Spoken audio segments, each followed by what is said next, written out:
അമ്പലപ്പുഴി ഉണ്ണിക്കണ്ണനോടു നീ എന്തു പരിഭവം മെല്ലയോതി വന്നുവോ?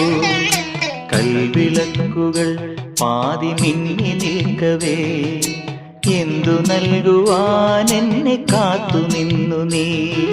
തൃപ്രസാദവും മൗന ചുംബനങ്ങളും പങ്കുവയ്ക്കുവാനോടി വന്നതാണു ഞാൻ.